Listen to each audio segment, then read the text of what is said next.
Hi hello నమస్తే. అందరికీ ఇష్టమైంది ఆల్ ఓవర్ ఇండియాలో ఫేమస్ డిష్ ఏంటి అంటే పప్పు తినని వారంటూ ఎవ్వరూ ఉండరు. చిన్నపిల్లల దగ్గర నుంచి పెద్దవారి వరకు ప్రతిరోజు పప్పు ప్రతి ఇంట్లో ఉండాల్సిందే. అది పప్పు చారైనా, పప్పు టమాటా అయినా, పప్పు బీరకాయ అయినా, పప్పు అనపకాయ ఏమైనా సరే, పప్పు ఆకుకూరైనా సరే, ప్రతి ఒక్కరి ఇంట్లో కూడా ఈ పప్పు తాలింపు అనేది వేయాల్సిందే. లేకపోతే అది ఇల్లు కాదనమాట. అంత కందిపప్పుకి, పప్పు కూరలకి ఎడిక్ట్ అయిపోయిన ఫ్యామిలీస్ మన అందరి ఫ్యామిలీస్. మరి ఈరోజు కొంచెం డిఫరెంట్గా అందరూ ఇష్టపడేలా పప్పు బీరకాయ మన అందరం కూడా ఇష్టపడేటట్టుగా వండేద్దాం రండి. 150 గ్రాముల కందిపప్పు, దానిలోనికి 2 టమాటాలు చిన్నవి, 3 పచ్చిమిర్చి, 1 చిన్న ఉల్లిపాయ శుభ్రంగా కడిగేసి 1 కప్పు కందిపప్పుకి 3 కప్పుల వాటర్ వేసి స్టవ్ మీద పెట్టేసి 2 విజిల్స్ వచ్చే వరకు దాన్ని ఉడికించాను. ఇప్పుడు 2 బీరకాయలు తీసుకున్నాను.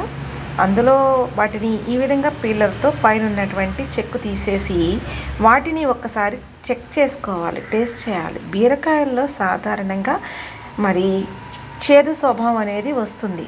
కాబట్టి మనం ఈ బీరకాయల్ని వండేటప్పుడు చెక్ చేసుకొని వండటం తప్పనిసరి. లేకపోతే ఆ బీరకాయలో చేదు ఉంటే మనం వండుకున్న కూర అంతా చేదైపోతుంది. అందుకని ఫస్ట్ ఒక చిన్న ముక్క తీసుకొని దీన్ని ఖచ్చితంగా టేస్ట్ చేసుకోవాలి. నేను 2 బీరకాయలు తీసుకుంటే అందులో 1 బీరకాయ చేదైపోయింది. ఇక అది పనికిరాదు, దాన్ని నేను బయట పారేస్తున్నాను. మరి కొంచెం చింతపండు కూడా నానబెట్టి పక్కన పెట్టుకున్నాను. ఈ బీరకాయని నేను చిన్న చిన్న ముక్కలుగా కట్ చేసుకుంటున్నాను. ఆల్రెడీ మన పప్పు ఉడికిపోయింది. ఈ ఉడికిపోతున్న పప్పుని మళ్ళీ స్టవ్ వెలిగించి వేడి చేస్తున్నాను. మళ్ళీ ఇది ఉడకడం ప్రారంభిస్తుంది. వెంటనే నేను ఈ బీరకాయ ముక్కల్ని అందులోనికి వేసేసాను. ఇప్పుడు బీరకాయ ముక్కలోని ఈ పప్పుని కూడా నేను ఒకసారి కలిపాను. కలిపిన తర్వాత ఒక 2 మినిట్స్ దీన్ని ఉడికించుకోవాలి. ఇలా ఉడికించినప్పుడు బీరకాయ తొందరగానే కుక్ అవుతుంది. కాబట్టి కొంచెం దీనిలోనికి సాల్ట్ కూడా వేస్తున్నాను. వేసి కొంచెంసేపు దీన్ని ఉడికించినాక బీరకాయ ముక్క ఉడికిపోయింది అనుకున్నాక ఈ ముందుగా నానబెట్టి పెట్టుకున్నటువంటి చింతపండు రసాన్ని ఇందులోనికి వేసేసాను. ఒక్కసారి ఇప్పుడు టేస్ట్ చూసుకోవాలి. నా ఛానల్ చూస్తున్న మీ అందరికీ కూడా థ్యాంక్స్ అండి.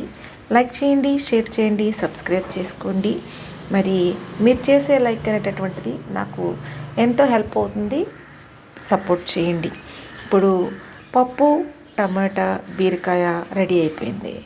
ఈ టమాటాని పప్పు బీరకాయని ఇప్పుడు వేరే గిన్నెలోనికి తీసుకుంటున్నాను. స్టీల్ బౌల్లోకి తీసుకునే ముందు ఒకసారి టేస్ట్ చెక్ చేసుకోండి. ఉప్పు సరిపోయిందా లేదా అని చూసుకొని కావాలంటే ఇంకా కొంచెం ఉప్పు వేసుకొని కలుపుకొని ఇప్పుడు వేరే గిన్నెలోనికి దీన్ని సెపరేట్ చేసుకుంటే సరిపోతుంది. ఇప్పుడు తాలింపు కోసం నేను ఒక ప్యాన్ స్టవ్ పై పెట్టాను. 2 గరిటెల ఆయిల్ దానిలోనికి వేసాను. 6 వెల్లుల్లి రెబ్బల్ని మెత్తగా చిన్నగా దంచి వాటిని నూనె వేడెక్కిన తర్వాత వెల్లుల్లిపాయ రెబ్బలను దానిలోనికి వేసాను. మంట సన్నని సెగ మీద ఉంచాను. కొంచెం శనగపప్పు, మినపప్పు, కొంచెం ఆవాలు, కొంచెం జీలకర్ర కూడా వేసి వేయించాను. ఇవి వేగుతూ ఉన్నప్పుడు మంచి సువాసన వస్తుంది. ఏదేమైనా మన పప్పులోనికి వెల్లుల్లి తాలింపు తప్పనిసరిగా ఉండాల్సిందే. వెల్లుల్లి తాలింపే మన పప్పుకి మంచి మరి అరోమానిస్తుంది, మంచి టేస్ట్ని కూడా ఇస్తుంది. కాబట్టి ఈ వెల్లుల్లిని ఈ మినపప్పు ఇవన్నీ కూడా వేగినప్పుడు దీనిలోనికి ఒక 2 ఎండుమిర్చి, కొంచెం కరివేపాకు కూడా వేసి ఈ తాలింపులోనికి కొంచెం ఇంగువ కూడా వేసాను. ఎండుమిర్చి మాడిపోకుండా చూడండి, మాడిపోతే రుచికి బాగోదు. అలాగే ఇంగువ వేసుకోండి. ప్రతి ఒక్కరు కూడా ఇంగువ అనేటప్పటికీ ఓవర్లుక్ చేస్తారు, కానీ ప్రతి ఒక్కరు కూడా ఇంగువ వాడుకోవాలి. ఇంగువ అనేటటువంటిది ఆరోగ్యానికి మంచిది కాబట్టి మంచి టేస్ట్ని కూడా ఇస్తుంది. దాన్ని మనం మరి వాడుకోవాలి. ఇప్పుడు తాలింపు వేగిపోయింది. స్టవ్ ఆపేసుకొని ఈ తాలింపుని నేను పక్కన పెట్టుకున్నటువంటి పప్పులోనికి పైన వేసేస్తున్నాను. ఈ పప్పు ఉడికించుకోవడం ఒక విధానం అయితే, ఒక ఎత్తు అయితే, ఈ తాలింపు వేసిన తర్వాత ఆ పప్పు యొక్క రుచి అనేటటువంటిది డబుల్ అవుతుందన్నమాట. ఖచ్చితంగా మంచి తాలింపు దినుసులతో పప్పు అనేది తాలింపు వేసుకోవాలి. ఈవెన్ ఆయిల్తో వేసుకోవచ్చు, నెయ్యితో కూడా వేసుకోవచ్చు. నెయ్యితో వేసుకుంటే టేస్ట్ ఇంకా బాగుంటుంది, కానీ మనం ఆయిల్తోనే వేస్తాం. ఈ ఆయిల్తో ఈ విధంగా తాలింపు వేసిన తర్వాత దీన్ని అలా కొంచెంసేపు ఉంచి తర్వాత దీన్ని తిప్పుకొని పప్పు వడ్డించుకుంటే మరి ప్రతి ఒక్కళ్ళు కూడా కడుపు నిండా తింటారు. కమ్మని రుచులతో పప్పు బీరకాయని మంచిగా అందరూ కూడా హ్యాపీగా ఎంజాయ్ చేస్తారు. మరి ఇది రుచికి రుచి ఉంటుంది, మంచి కమ్మనిదనం ఉంటుంది, ఎటువంటి ఎక్స్ట్రా ఫ్లేవర్స్ దీంట్లో లేవు. కాబట్టి దీన్ని అందరూ కూడా తినచ్చు.